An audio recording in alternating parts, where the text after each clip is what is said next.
Straight talk from Israel. You're listening to Israel News Talk Radio.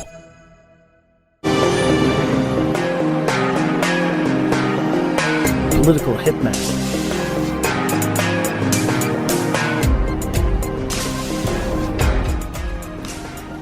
Hi, I'm Howie Silberger, your political hitman here on Israel News Talk Radio. Welcome to the program. It's so happy to be here. So glad that I'm here. I want you to take part in this live performance. I want you to take part in this live radio broadcast here on Israel News Talk Radio. And you could take part in it by going to IsraelNewsTalkRadio.com and either calling the numbers on the top of the page. You could also click on that button that says chat room, and I will be in the chat room. I'm not there yet, but I will be in the chat room and be following the conversation in the chat room. So it's two things that you could do to be part of the conversation. You could call the number and be on the air with me, or you could do both actually. And you could go to IsraelNewsTalkRadio.com and join me in the chat room. So we're coming up to the Jewish holiday of Shavuot, and Shavuot is the holiday where we commemorate the giving of the Ten Commandments, the giving of the Torah to the Jewish people. And I wanted to take some time. I do this. I do this. I teach high school, and I do this in high school a lot. Especially with grade 9 students, because I think it works well with grade 9, but I want to do it with you. I want to play this game with you. What I generally do is we take a look at the Ten Commandments, a simplified version of the Ten Commandments. We don't have time to go into deep analysis, but a simplified version of the Ten Commandments, and we try to figure out if society in general follows the Ten Commandments or doesn't follow the Ten Commandments. My conclusion every year, and I don't think my conclusion is going to be any different this year than it has been in any of the past years, is that we do not follow the Ten Commandments. And we'll go commandment to commandment, and we will examine each one, a simplified version of the examination. We'll examine each one, and let's decide together if we follow the Ten Commandments or we don't follow the Ten Commandments. I think it'll be a fun exercise. So I'm looking forward to doing that here on Political Hitman, and I want you to take part in it. So feel free to call in. In North America, the numbers are on, actually, all around the world, the numbers are on the top of the page on IsraelNewsTalkRadio.com. You could go there on the top of the page, click on that chat room button, and you can join me in the chat room on IsraelNewsTalkRadio.com. I'm Howie Silberger. This is Political Hitman.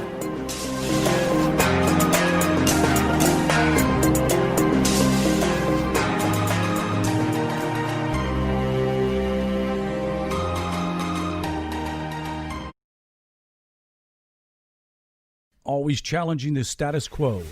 Hello, I'm Rod Bryant on Beyond the Matrix here at IsraelNewsTalkRadio.com. I want to encourage you to listen each week, every Wednesday at the same time, for an amazing show that will challenge you, inform you, and inspire. News, views, and wisdom for the nations here on IsraelNewsTalkRadio.com. Don't forget, Beyond the Matrix every week, Wednesday, here on IsraelNewsTalkRadio.com. Biblical. Be beautiful. Wear your crown. Wrapping is my crown. Do what married Jewish women have been doing for thousands of years. Celebrate the art of head wrapping. I'm Andrea Grinberg from Rapunzel.com. We have beautiful scarves, stunning accessories, scarves for faith, scarves for healing, and scarves for fun.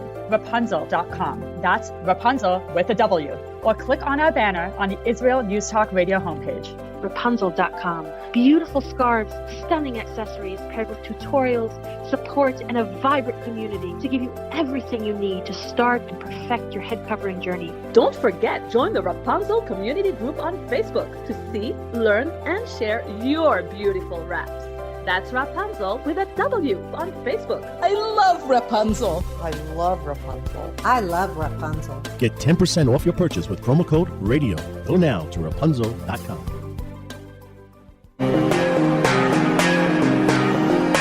Political Hitman.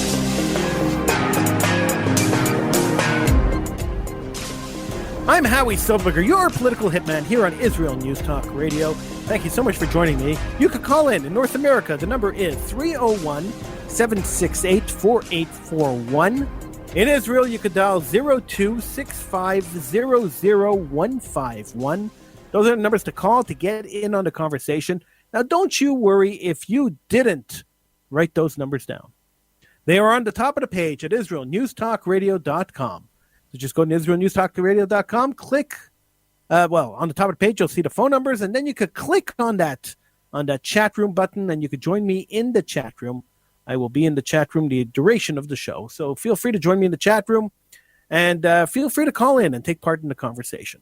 So coming up at the end of the week, we are going to be celebrating the holiday of Shavuot. Now, Shavuot is the holiday where Jews commemorate the giving of the Torah. Particularly the 10 Commandments are read on the day of Shavuot. Every year, at one point or another on the radio, we do this exercise. I do it in the high school when I teach high school kids, and I like to do it on my shows. I do this exercise where we take a look at the 10 Commandments, and we try to decide together whether the 10 Commandments are actually followed or not followed in today's society. So I wanted to take a look at a simplified version of the 10 Commandments. We could look at the full version, but it would just take too long. We only have an hour. So I wanted to look at the simplified version of the 10 Commandments, and we could talk about each of the commandments and how we do and we don't follow those commandments. So let's start with Commandment Number 1. We'll start from the top and we'll work our way down. Let's start at Commandment Number 1. I am your God, the God who took you out of Egypt. There are no other gods besides me. So in other words, do not have any other gods. Do we follow this commandment? Is there a general consensus that Jews and non-Jews around the world follow these commandments? Because the 10 Commandments were given to the Jewish people, but really given to the whole world. So do we follow this commandment that you shouldn't have any other gods besides God himself? I will argue that we do not follow that commandment. I will argue that anybody who puts their job, anybody who puts their money, their possessions, their material possessions above God, and many, many people do, to many people, money and material possessions are God, they are not following that commandment. I would say that the majority of greedy North American capitalists do not follow the first commandment. Now, I'm not saying there's something wrong with capitalism. Don't put words in my mouth, and don't misconstrue what I'm saying. Well, what I'm saying is when we look at the 10 Commandments and they say, do not have any other gods, and the 10 Commandments say, do not have any other gods besides me. That's God's direct commandment to the people. And we see people worshiping money, worshiping celebrity, worshiping ego. We realize that suddenly there are other gods besides the God of the God that gave us the 10 Commandments. You see, all the commandments kind of fit into each other. So one commandment doesn't mean much without the second one, and the second one doesn't mean much without the third one, etc., etc. So they kind of blur together in analysis. So I'm going to kind of blur them together a little bit too while we're talking. And by the way, if you want to get on the conversation, you can. In North America, 301-768-4841. In Israel, 02-650-0151. I'm Howie Silberger. This is Political Hitman. Feel free to call in. If you don't write the numbers down, feel free to go to IsraelNewsTalkRadio.com, and they're right there on the top of the page. So the second commandment is do not make or worship idols. So the first commandment and the second commandment kind of fit together. They're kind of the same. They're different, but they're the same. So I am your God, the only God. Don't worship any other gods besides me. So don't worship money. Don't worship celebrity. Don't worship your likes on Twitter, your retweets on Twitter, or your likes on Instagram, or your likes on Facebook. Don't worship that. Don't worship materialism. Don't worship society. Worship God. And do not worship idols. So we do. As humans, we tend to worship idols. Now, I'm not saying that we're carving stones and we're bowing to stones. We're not doing that. That's passé. Our idols are a little more recent. So, when I do this with children, when I do this with young people, I ask the question. I find whatever the most popular celebrity there is at the time, and I ask them, if that celebrity walked into the room right now, how would you feel? And inevitably, all the kids say, my heart would beat, I'd start sweating, I'd feel really nervous, I'd feel, I wouldn't know what to say, I would stammer, I would stutter, I would be speechless, I'd faint. These are the answers I get from these, from kids, grade 9 students, normally, when I ask them the question, what happens if a major celebrity walks into the room right now and you have to interact with them? And those are the kind of answers I get. I'd faint, I'd be nervous, I wouldn't know what to do. And I said, okay, fine. I can understand that. They're famous and you're nervous around famous people. Fine. You respect them a lot for the work they do. You respect them a lot for whatever they're famous for. Fine. No problem. What would happen if you walked into a synagogue today? And they all look at me. Inevitably, I get the same response. They all just look at me with these blank looks on their faces. I said, why are you looking at me blankly? When a celebrity walks into the room, somebody you see on television, somebody who's a YouTube sensation or whatever, they walk into the room, you get all nervous, you get sweaty, you get clammy, you clam up, you can't talk, you have a problem. When you walk and you're standing in front of God, the only God, because Commandment 1 says he's the only God, and you're standing there in front of God, God Almighty, you're not nervous. You're not clammy. You're not breathless. You're not going to faint. Why is it that if Justin Bieber walks into the room, you're going to faint? But if you walk into the room with God, you're not. And they look at me. And they don't have an answer. And I asked him, is it because Justin Bieber's tangible and God's not? Because you could see him, you could touch him, you could feel him, you could talk to him, you could kick him, you could spit on him. But you can't do that to God? So God is more of a belief, that you believe God is there, and Bieber is there, he's right in front of you? Is that the reason? I try to lead them on to get them to think. And they say, yeah. I say, so you're worshiping an idol. Because that's exactly what idol worship was and is. In the absence of a physically present God, the society makes a statue. Society makes a statue, some kind of a monument to represent God, or to take on the image, to take on the responsibilities of God, and worships the monuments. Because people find it hard to worship a God you can't see, hear, touch, or feel. So, when you worship a celebrity, you worship a singer, you worship an actor, you worship the politician, it depends who you are, I guess. When you worship these kind of people, you are violating Commandment Number 2 and Commandment Number 1. You're violating both commandments. You are making a god out of people. Hey, listen, this just didn't come out of nowhere either, right?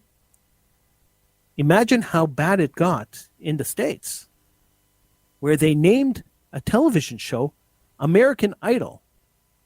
And the goal of the winner of the show is to become the American Idol. You can't get clearer than that when it comes to idol worship. So what does it mean to be an American Idol? What does it mean? It means that people are going to throw money at you. People are going to bow to you. People are going to celebrate you. People are going to worship you. So it doesn't get clearer than that on how far we've come from do not worship idols. Do not make them worship idols. We have really traveled far from there. Now, when we talk about not worshiping idols and talk about there's one God, we also have to not disrespect or misuse God's name. How often do you hear people disrespecting using God's name? All the time. Watch any Hollywood movie, and you're going to see a disrespect and a misuse of God's name. Listen to some schoolyard talk. Inevitably, you're going to hear somebody misuse or disrespect God's name. Listen to an atheist. Listen to anybody who dislikes religion, a non-affiliated person who dislikes religion. They're not going to have nice things to say about God. They're going to disrespect and misuse God's name. But you know who else misuses and disrespects God's name? Terrorists. Terrorists who kill, and I don't care what religion they are, terrorists who kill in the name of God. They are misusing and they are disrespecting God's name. People who wear religious uniforms, who are identifiably religious by vision and do immoral things. We're going to take a little break. I'm Howie Silberger. This is Political Hitman. And you can call in. The number's on the top of the page on IsraelNewsTalkRadio.com. We'll see you in a couple of minutes.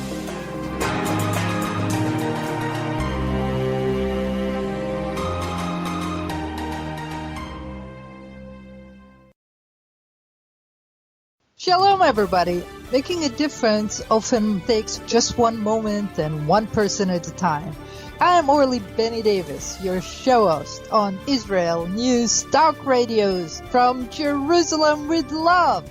You'll be hearing people talking about politics, religion, social issues, and making a better tomorrow. Join me, Orly Benny Davis, for God and Country. From Jerusalem with love. Wednesdays on Israel News Talk Radio.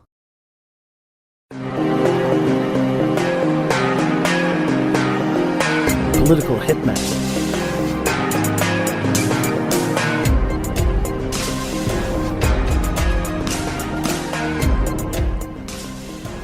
I'm Howie Silberger, your political hitman here on Israel News Talk Radio. Join me in the chat room on IsraelNewsTalkRadio.com. The chat room button is right there on the top of the page. Just go there and click on that chat room button. I'm in the chat room the entire show. On the top of the page, you'll also find the phone numbers to call in. In North America, the number is 301-768-4841. In Israel, the number is 026500-151. That is the number to call from Israel. In North America, 301-768-4841. We're talking about the Ten Commandments. And do we really follow the Ten Commandments? And can we really follow the Ten Commandments in today's society? I'm going through the commandments one by one. And I'd really like to hear from you, so feel free to call in. Once again, North America, 301-768-4841. Israel, 026500-151. So we've gotten to commandment number 3. Don't disrespect or misuse God's name. As I said, one commandment leads into the other one, which is really the beauty of the Ten Commandments. That taking them out of context doesn't make any sense. But within context, you see that it's a divine design that leads one into the other. So number 3, do not disrespect God or misuse God's name. Is really not followed at all, especially in North America. I'm not sure about other countries, but I'm sure other countries are exactly the same as North America.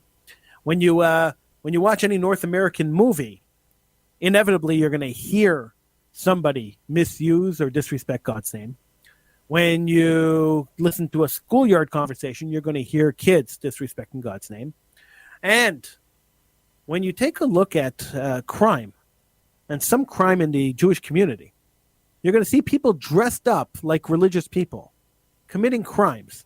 Now, these people who are dressed up like religious people committing crimes aren't really religious, because you can't be a religious person committing crimes. That's an oxymoron. So that doesn't work.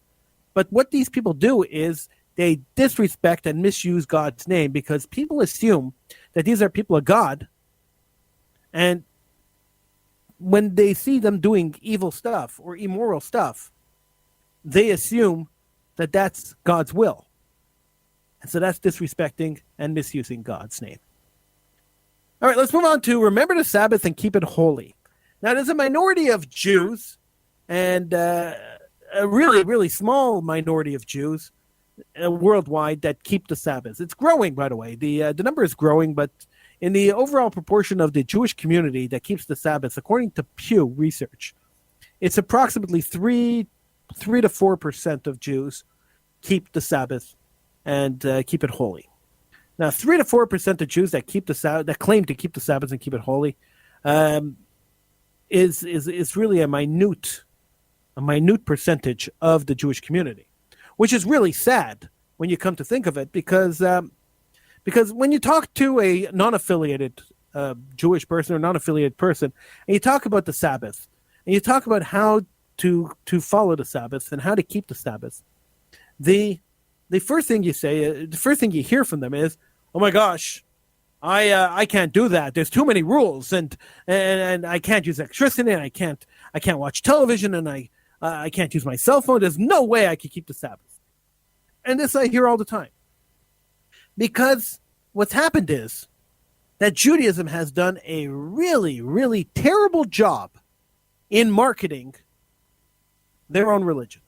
They've done a terrible job in marketing Sabbath, in marketing kosher, in marketing the tenements of the Jewish religion. Instead of focusing on the positive and focusing on the beautiful part of the Sabbath and focusing on the beautiful part of keeping kosher, and I put Sabbath and keeping it holy and kosher in the same category, even though kosher is not mentioned in the Ten Commandments, I think that remembering the Sabbath and keeping it holy is also, kosher fits into there too. And the reason I think that is because the reasons that people give for not keeping the Sabbath are the same reasons they give for not keeping kosher.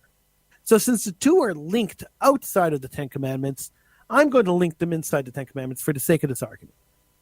So remember the Sabbath and keep it holy. Why is that important? Why should we keep the Sabbath holy? Well, because on the seventh day God rested. We all know the story of the Genesis. So on the seventh day God rested, and that's fine, creation story.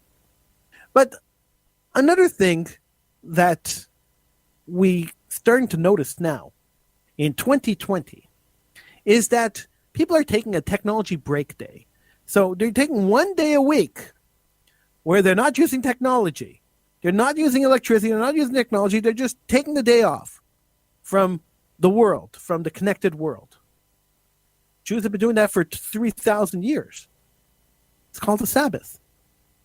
So when we take a look at the Sabbath, at the blessings of the Sabbath, rather than the do not do this, do not do that, the strict rules of the Sabbath, but if we take a look at the blessing of the Sabbath, the disconnect from the world for 24 hours, the ability to focus on God, to focus on religion, to focus on good stuff for 24 hours. The idea that not to be distracted by your technology, not to be distracted by your business, not to be distracted by your outside influences, but to be able to focus yourself. I think that is more valuable than working 7 days a week. Now, I had a friend who owned a store, and he told me that he never kept the Sabbath, and he worked in a store 7 days a week, like a cow, like a dog. He worked 7 days a week. One day, he decided that it was enough. He was going to start keeping the Sabbath, and so he started closing his store early on Friday, and started closing his store on Saturdays. And his wife thought he was crazy. His wife told him, "Buddy, you're going to go out of business.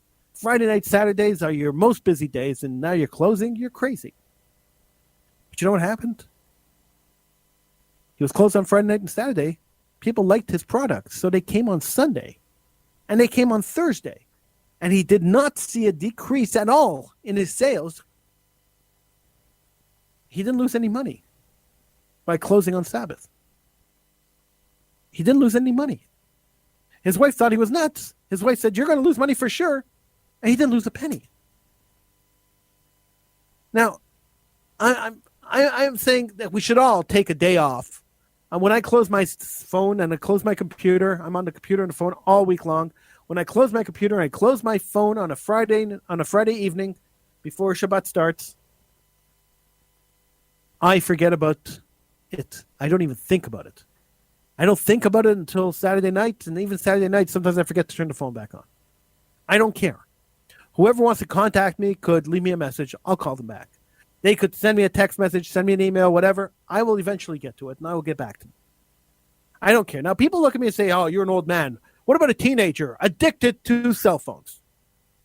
So let me tell you this story. I had a kid that was in one of my classes, and he came up to me one day. He said, Howie, I have a story to tell you. And I said, okay. And he said, listen.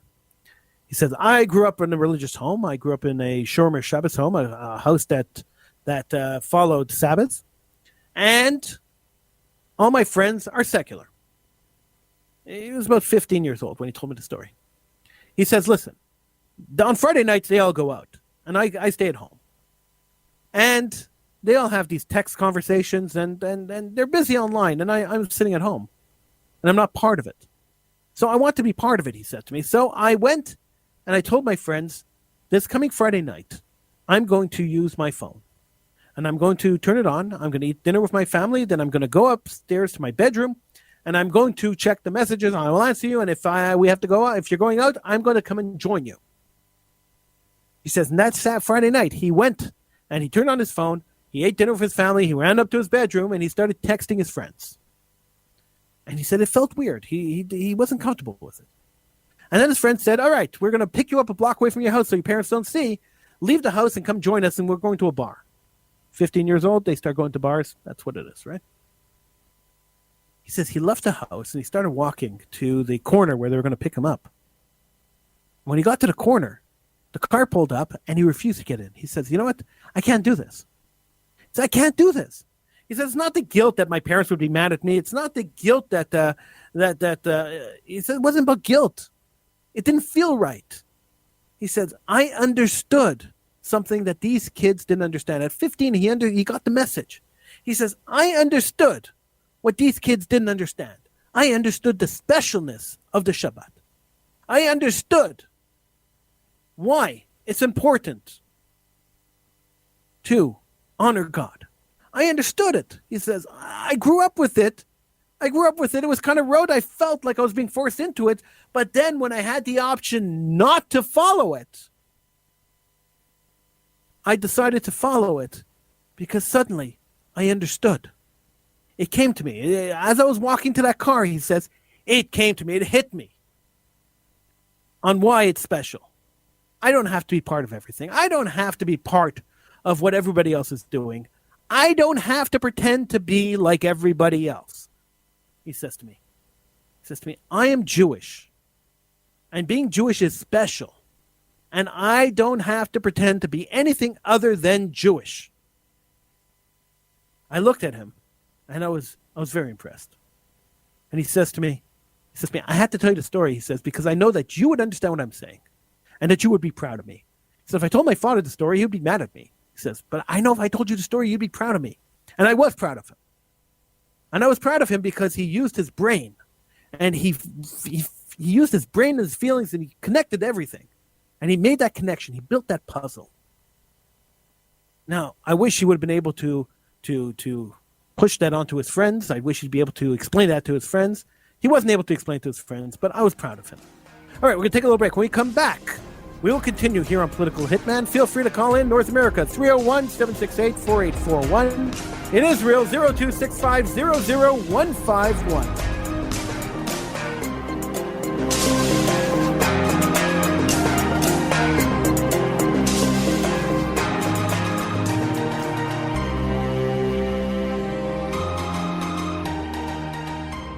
You're listening to Israel News Talk Radio. This is Shai Bentako, and each week I'll be webcasting to you from Judea, origin of the word Jew, a people besieged and beleaguered in every generation. Nazi Germany's but a memory, but in its place the world invented the phantom Palestinians as this generation's internationally authorized Jew killers. Tune in for a different slant on life in Israel, Phantom Nation, every Monday. Hi, I'm Rabbi David Aaron. The soul basics are the most profound, the most essential, and yet often the most neglected in our education. Join me for Soul Talk on Israel's News Talk Radio and discover the secrets to love, spiritual growth, and personal power.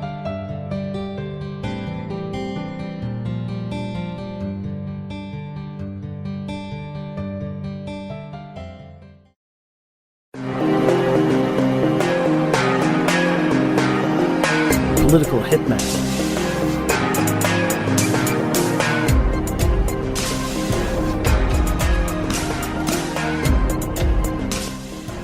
I'm Howie Silberger, your political hitman here on Israel News Talk Radio. Feel free to call in. Numbers North America 301-768-4841 and Israel 02-650-0151. Numbers are on top of the page at israelnewstalkradio.com. So, number 5 of the 10 Commandments. We are looking at the 10 Commandments. Number 5, honor your mother and your father. COVID-19 has proven that many people do not honor their mother and their father. COVID-19 has proven that many people just throw their mother and their father into a nursing home and never visit. I've read too many stories in the last couple of weeks about people dying in nursing homes and the nursing home having no family to call because nobody ever came to visit the people. Honor your mother and your father. Why is it in the 10 Commandments? Simply because God created the world. God created everything. Your mother and your father created you. So, the honor your mother and your father fits into, it actually directly relates to Commandment 1 and to Commandment 2. Commandment 1 and 2 are honor your God, the creator of the world. And Commandment 5 is honor your mother and your father, your personal creator. So, you must honor creation, must honor the creators. And your mother and your father created you. God created the world. Therefore, they ranked in the top 10 as number 5 in honor your mother and your father. Now, number 6, 7, and 8, and kind of 9 all fit together. So let's look at them quickly. Do not commit murder. Do not commit adultery. Do not steal, and do not tell lies. So this all kind of fits together. This could all be one commandment if God didn't want to be as clear and as precise as he is right here by creating 10 commandments. All these commandments could be one commandment. Number 6 through 9 could be one commandment. So do not commit murder. Now, when we think about murder, we think about the North American or the modern day explanation of murder. But murder could be considered in a much broader sense. So, murder in Judaism, at least, is considered when you insult somebody in public, embarrass somebody in public. It's as if you've murdered them. Murder could be stealing somebody's soul. Murder could be murder is stealing somebody's soul, but that's also do not steal. So you see, it all kind of fits together. It all kind of works their way around. Do not commit adultery. So you kill somebody internally. If you commit adultery on somebody, you destroy them emotionally. So that's as if you've murdered them, and you've stolen their soul. So 6, 7, 8, you murdered them, stole their soul. If you lie about somebody in court, and that person ends up convicted of a crime they didn't commit, and ends up in jail, you've stole their lives, because now they've lost their lives for whatever amount of time they're in jail. So you've stole their lives, and to a certain extent, you've murdered them, because now they do not exist as a functioning human being in society anymore. So when somebody goes to jail, it is as if you have murdered them, because they do not exist as a functioning society member. When they come out of jail, so they've come out of jail. It's not the resurrection of the dead, but when they come out of jail, they reintegrate into society. But sometimes they can't, because they have been murdered. Their entire character, their entire being has been ripped out of them. So do not steal, do not commit adultery, and do not commit murder. Are all basically one commandment. Do not tell lies is also part of the same commandment, because every time you tell a lie, you are hurting someone. Now, of course, we all tell lies. All of us, we're all guilty of that. And sometimes we tell white lies to protect people, and sometimes we tell bold-faced lies to protect ourselves. But we're all guilty of telling lies. There's nobody in the world who hasn't lied. Now, the severity of the lie and the consequences of the lie are problems. So do not tell lies. Do not bear false witness. Do not get up in court and say you saw somebody do something that they didn't. Do not claim that you know something that you do not know. And do not make false accusations against people. We see that a lot in politics where false accusations are thrown out and people's reputations and lives are ruined. So once again, you tell a lie, you've ruined their reputation, you've stolen their reputation, so basically you've murdered them. And so you told a lie, it's commandment number 9. You stole their reputation, commandment number 8. And then you've murdered their reputation, which is number 6. So you see, they all kind of intermingle. So do not tell lies is really it's really an important one, and one that we should all start following as much as possible, because the world is full of lies. Media lies to you all the time. Politicians lie to you all the time. You lie to, people lie to their wives. Why kids lie to their parents? Everybody's lying. Stop it. Let's just be honest. I try not to lie as much as possible. I'm never going to say I don't lie. I used to say I never lie, but if you catch me in a lie, then I've lied. And by me saying I've never lied, I'm probably lying because I'm sure at one point or another I've had to cushion the truth, or I've had to alter a story in order to make it more palatable for my audience or for an audience. We've all had to stretch the truth a little bit, but a little white lie to protect somebody is not really all that damaging. But a major lie, a standing against somebody, a testimony against somebody's reputation, a testimony against somebody in a court of law, and lying about that is much more dangerous than a little white lie. So severity, and you got to balance it. Life is a balance. Number 10, we've gotten to number 10, and number 10 is: do not covet your neighbor's goods. Don't be envious. Don't be jealous of what your neighbor has. I've spoken to people who said, "Look at that guy. He drives a Jaguar. He has a condo, a penthouse condo, in a ritzy building. Oh, he's so rich. Look at that store. Look how busy they are. Wow, that guy's raking it in." I've heard this millions of times over the course of my life. Let me tell you a story. Years ago, I volunteered for B'nai B'rith. And B'nai B'rith, around Passover, hand out charity baskets, Passover charity baskets. And so I went with my father. My father was very active in B'nai B'rith. We went to hand out charity baskets. And we walked into, we took the baskets from the depot and we drove off. And one of the addresses we had was at this ritzy building. This building was like a building that I could never even I could never even dream of living in. It's that ritzy. I would never have the money to be able to afford this building. We stop in front of the building. We go to the doorman. The doorman says, we ask the doorman for this person. The doorman says, yes, her. She's in the penthouse apartment in this ritzy building. The apartment must be worth at least $2.5 million. And we headed up the elevator and we got into the apartment. The door was open. We walked in, and the plush carpets were there. We walked through the plush carpets. Those carpets that were so deep they covered your ankle.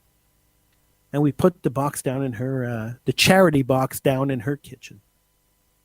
And we looked around, and the leather couches and the big screen TVs. And she said, "Thank you very much." And we left. Now, it wasn't our job to judge the people. It was our job to deliver the baskets. So we delivered the baskets and we left.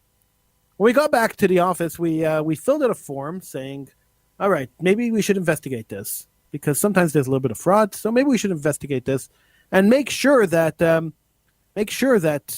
this person's not taking a basket that could be going to somebody who really needs it.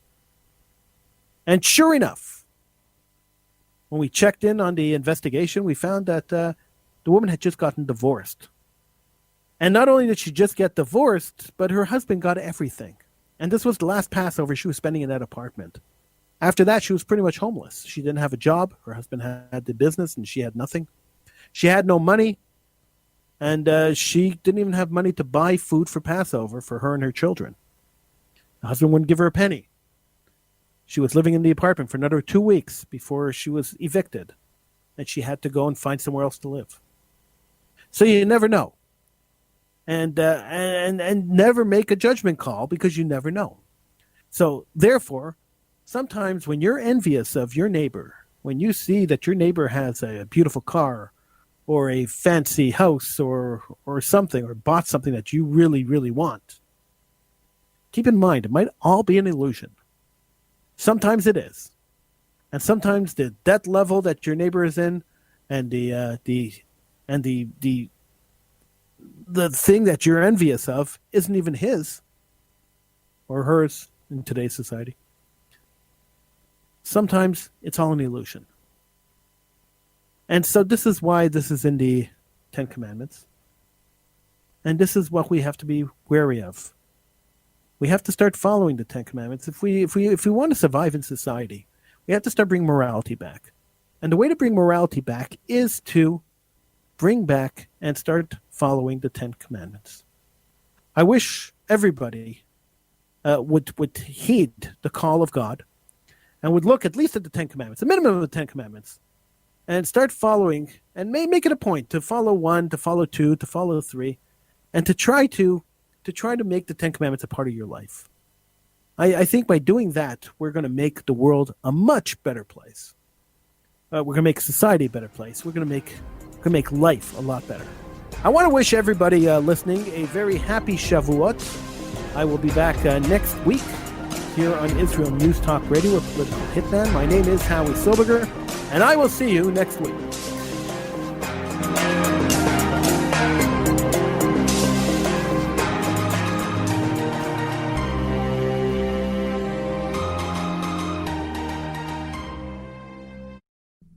Israel News Talk Radio's chat room. Just click the orange button at the top of the IsraelNewsTalkRadio.home page, log in as yourself or an anonymous guest, and join in on the fun.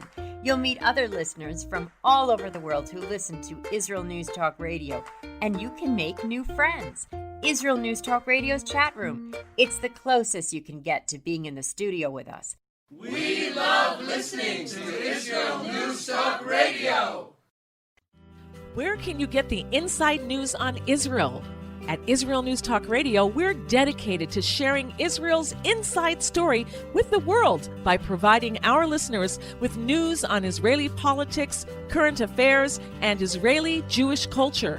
The Israel News Talk Radio homepage also provides you, the listener, with useful information at your fingertips, with scrolling news headlines, weather, currency exchange, Shabbat candlelighting times, and so much more. Our radio programming is always accessible and on demand. We operate absolutely free of charge for everyone, everywhere. If you love what we do, partner with us now by becoming an Israel News Talk Radio supporter. With your support, you'll be inscribed on our Israel News Talk Radio Wall of Fame. There's nothing like us in the world. Be part of something great. Israel News Talk Radio. Straight talk from Israel. If you love Israel News Talk Radio, then you'll love our Facebook page. We keep you up to date on what's happening in Israel, plus little surprise treasures that we don't share on the radio. Go now to follow us on Facebook. Just look for the Israel News Talk Radio Facebook page, and don't forget to subscribe and follow us by clicking on the like button. We post great stuff there that you'll want to share. Israel News Talk Radio on Facebook and Israel News Radio on Twitter. News, opinion, and more. You're listening to Israel News Talk Radio.